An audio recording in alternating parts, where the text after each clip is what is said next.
जब हम समझ लें कि उनकी टेक्नोलॉजी क्या है, फिर हम फॉलो करें कि हमें क्या चाहिए क्या नहीं चाहिए। अब हम लोगों ने आज की दुनिया में ऐसे ही एक ब्लाइंडली उनको फॉलो करना शुरू किया।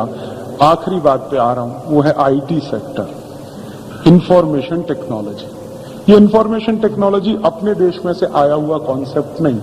इंफॉर्मेशन का कॉन्सेप्ट तो हमारे यहां, लेकिन इंफॉर्मेशन को टेक्नोलॉजी की तरह से इस्तेमाल करना वो अपने यहां का कॉन्सेप्ट है। हमारे यहां तो इंफॉर्मेशन फ्री फॉर ऑल, हमारे यहां तो सवाल ही नहीं उठता कि हम उसको इस तरह से इस्तेमाल करेंगे। यूरोप ने उसको सोचा और किया और उसमें से कुछ रास्ता निकाला।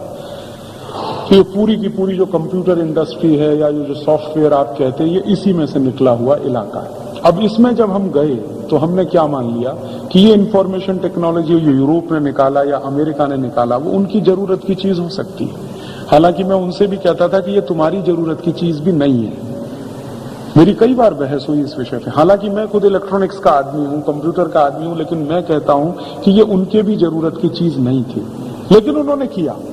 और उनका कहना यह है, और वो ठीक ही है, वो ये कहते हैं कि जब दुनिया में कुछ देशों के पास बिलियंस ऑफ डॉलर हो जाएं, ट्रिलियंस ऑफ डॉलर हो जाएं, सरप्लस हो जाए, हमें मालूम नहीं कि हमें क्या करें, तो कुछ तो करना चाहिए। तो ठीक है, चलो इसमें हम लगाते हैं। तो यूरोप में और अमेरिका ने ये जो इन्वेस्टमेंट किया, ट्रिलियंस ऑफ डॉलर का इन्वेस्टमेंट उन्होंने जो आईटी इंडस्ट्री में किया, वो इसी में से निकला।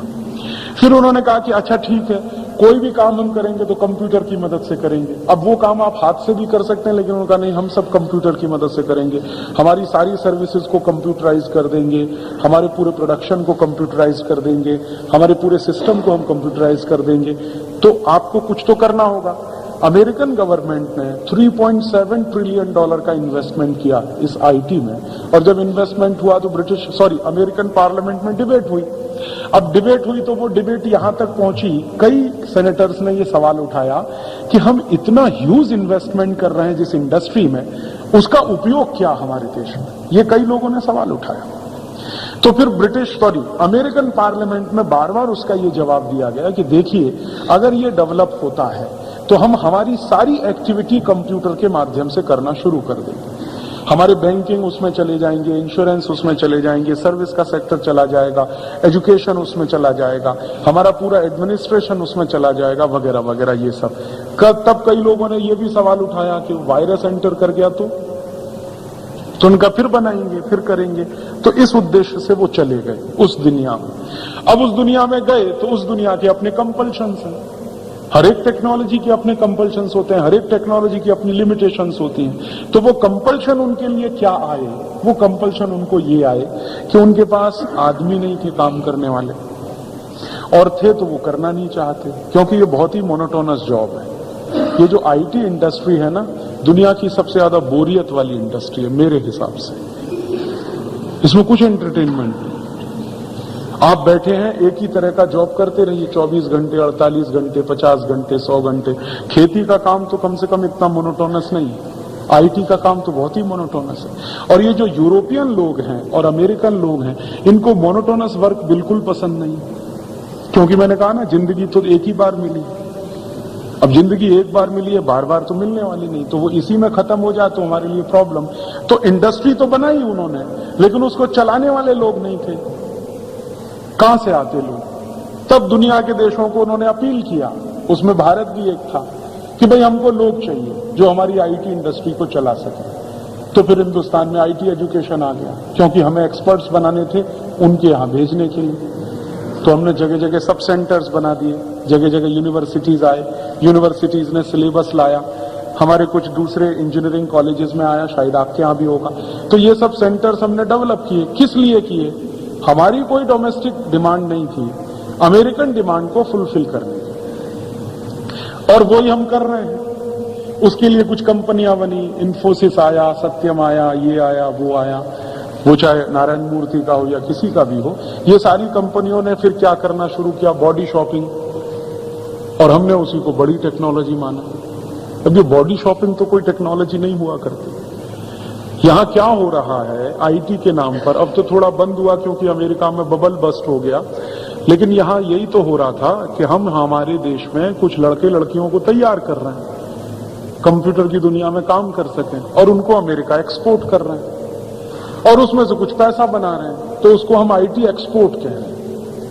एक बार मेरी बहस हुई ये सत्यम कंपनी के कुछ अधिकारियों से, कहने लगे हमारा इतना आईटी एक्सपोर्ट है। मैंने कहा आईटी एक्सपोर्ट का मतलब आपने कोई सॉफ्टवेयर डेवलप किया है, कोई प्रोग्राम बनाया, कुछ आप बेच रहे हैं, क्या प्रोडक्ट है आपका जो आप अमेरिका में जाकर बेच रहे हैं, किससे आप डॉलर कमा रहे हैं? कहने लगे नहीं हमारे पास कोई प्रोडक्ट नहीं है। तो फिर मैंने कहा आप बेच क्या रहे हैं अमेरिका?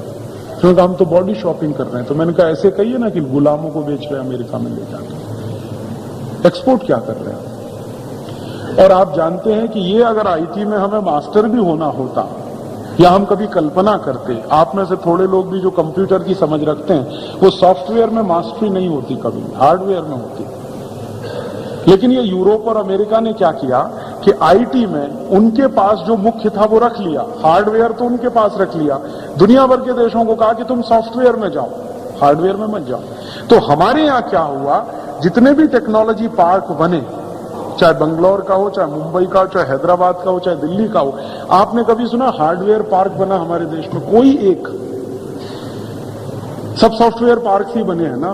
और सॉफ्टवेयर पार्क से माने कंप्यूटर में काम करने वाले कुछ लोग चाहिए, कुछ लेबर चाहिए, कुछ श्रमिक चाहिए। जैसे दूसरी मशीन पे काम करने वाले, वैसे कंप्यूटर पे काम करने वाले, उसके डेवलपमेंट का काम जितना होगा वो सॉफ्टवेयर की तरफ जाएगा।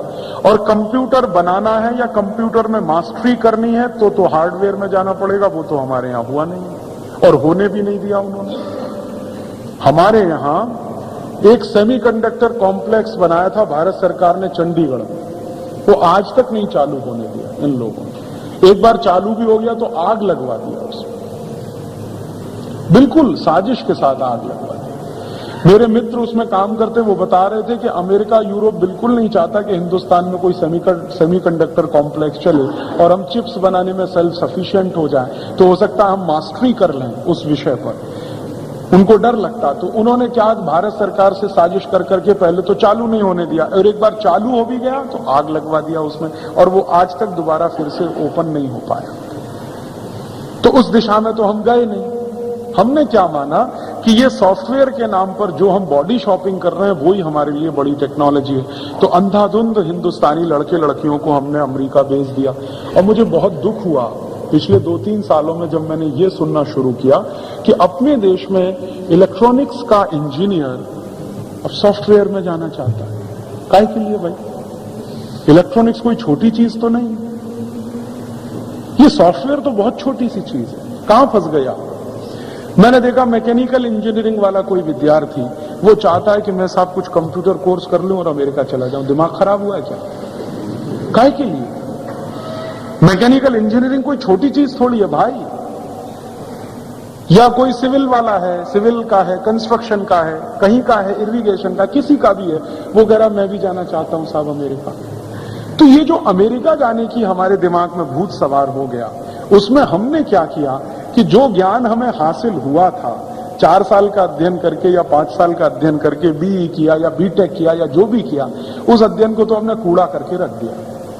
और 6 महीने में 8 महीने में जो हमने अध्ययन हासिल किया उसको हमने सुप्रीम मानकर लाइन लगाना शुरू कर दिया कि चलो अमेरिका, चलो अमेरिका, चलो। तो चले गए। ऐसे ऐसे लोग अमेरिका चले गए जो बहुत अच्छे साइंटिस्ट हो सकते थे। मैंने तो ये बीमारी आईआईटी में देखी। लास्ट ईयर में उनके फंक्शन में गया जहां से मैं निकला, कानपुर आईआईटी से। उन्होंने लास्ट ईयर मुझे बुलाया कि आओ तो सही, देखो अपना घर कैसा। तो मैं गया, तो ऐसी बीमारी है वहां भी। आप जानते हैं आईआईटी तो हिंदुस्तान के प्रेस्टिजियस इंस्टीट्यूट्स में से एक है, वहां जाना ही लोगों को लगता है कि गर्व की बात है। अब वहां से जो प्रोडक्ट निकल रहे हैं वो कहते हैं जी हमको भी थोड़ा कंप्यूटर सीखना है। अब वो इंडस्ट्रियल इंजीनियरिंग वाला एक लड़का कह रहा था कि राजीव भाई आपके ध्यान में कोई इंस्टीट्यूट है क्या ऐसा? मैंने कहा तुम्हारा दिमाग खराब है? नहीं, मुझे कहा अमेरिका कुछ ज्यादा पैसा मिल सकता है, ऐसा हो सकता है। मैंने कहा तुम्हारे पास जो ज्ञान है इंडस्ट्रियल इंजीनियरिंग का वो हिंदुस्तान में भी काम आ सकता है, तुम काहे को उसमें फंस रहे हो? नहीं माना, चला गया और अब वापस आ गया। अब अपना सिर पीटता, कहता राजीव भाई आपकी मैंने नहीं मानी, अब मैं तो बहुत बुरी तरह से फंस गया। अब हुआ क्या कि जो सॉफ्टवेयर इंडस्ट्री के लिए उन्होंने दुनिया भर से लोगों को बुलाया था वो तो बबल था, बर्स्ट कर गया। वो अमेरिकन इकोनॉमिस्ट भी कह रहे थे कि ये ज्यादा दिन टिकेगा नहीं, थोड़े समय का है, थोड़े समय तक है। क्यों? उसका कारण क्या है कि कोई वर्ल्ड मार्केट नहीं है उसका। अमेरिका में आप थोड़ा मार्केट दे सकते हैं, बहुत अधिक होगा तो यूरोप के 12-13 देशों में थोड़ा बहुत मार्केट है, लेकिन कंज्यूमर नहीं है, यूजर नहीं है आपके। हैं कहां इतने लोग? अमेरिका की टोटल पॉपुलेशन है 27 करोड़, उसमें कितने लोग हैं जिनके काम आने वाली है? और मैं कहता हूं चलो सबके काम आ जाए, फिर उसके बाद यूरोप को भी शामिल कर दो, तो 40-50 करोड़ लोगों के काम आने वाली कोई भी टेक्नोलॉजी सस्टेनेबल हो ही नहीं सकती। वो जब तक उनके काम आ रही है तब तक आ रही है, थोड़े दिन के बाद उसमें जब स्टैग्नेशन आ जाएगा, डेवलपमेंट की गुंजाइश नहीं होगी तो खत्म हो जाने वाला है। अब दुनिया में 600 करोड़ की आबादी या 700 करोड़ की आबादी में 40-50 करोड़ की आबादी के लिए जो काम आप कर रहे हो वो तो टिकने वाला है नहीं। वो तो अमेरिकन इकोनॉमिस्ट कह रहे थे, वहां के टेक्नोक्रेट्स कह रहे थे कि जब तक चल रहा है तब तक चल रहा है, थोड़े दिन में तो बबल बस्ट करेगा ही, तो कर गया। और वो बबल ऐसा बस्ट हुआ है अमेरिका में, एक एक महीने में 66,000 सॉफ्टवेयर कंपनीज बंद हुई, एक एक महीने में 66,000 कंपनियां एक एक महीने में बंद हुई हैं वहां।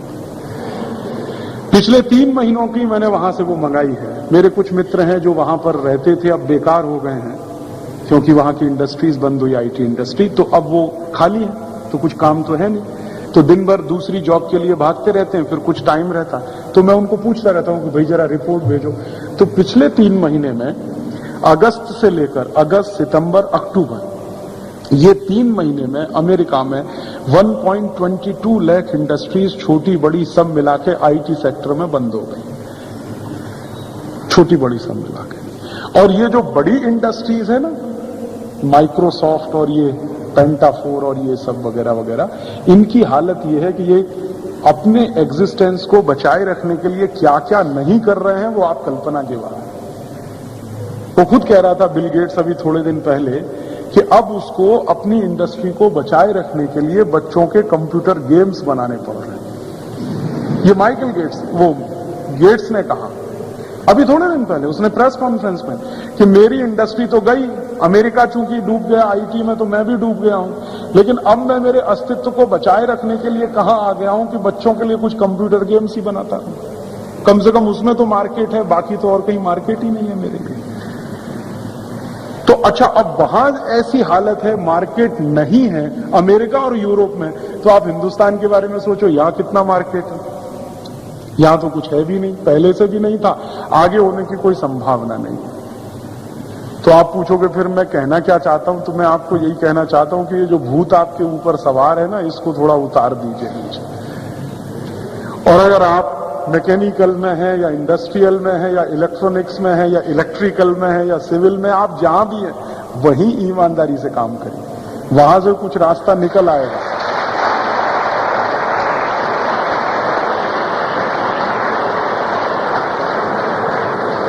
और कम से कम इतनी बात मैं आपको गारंटी से कह के जाना चाहता हूं एज ए इंजीनियर कि मैकेनिकल का दुनिया में कभी भी डिमांड खत्म नहीं होने वाली। और मैकेनिकल वालों ने ताली बजा दी शायद। और दूसरा एक मैं और बता दूं, ये जो इलेक्ट्रॉनिक्स है इसकी भी डिमांड नहीं खत्म होने वाली। थोड़ी बहुत डिमांड में कुछ कमी ज्यादा होता है ना, वो सिविल में जाता है। ये जो सिविल है ना, इसमें कभी डिमांड बहुत कम हो जाती है एकदम, तो कभी थोड़ी बढ़ती है। बाकी जितनी भी इंजीनियरिंग की ब्रांचेज हैं, मुझे मालूम नहीं आपके यहां कितनी है, मैंने कुछ एक दिन देखा था मार्केट के हिसाब से ध्यान में, तो ये जो मैकेनिकल है, इंडस्ट्रियल है, इलेक्ट्रॉनिक्स है, पावर इलेक्ट्रॉनिक्स होता है या इंस्ट्रूमेंटेशन हो सकता है, कुछ भी हो सकता है, इनकी डिमांड तो कभी भी कम नहीं होगी। इनकी डिमांड तो कमोबेश थोड़ी बहुत तो हमेशा ही रहने वाली है। हिंदुस्तान ही नहीं, हमारे आजू बाजू के देशों में भी, वो श्रीलंका हो, चाहे पाकिस्तान हो, चाहे मलेशिया हो, चाहे इंडोनेशिया हो। लेकिन ये आईटी में तो कुछ नहीं है, आप जान लो, इसका भविष्य तो बिल्कुल अंधकार में है।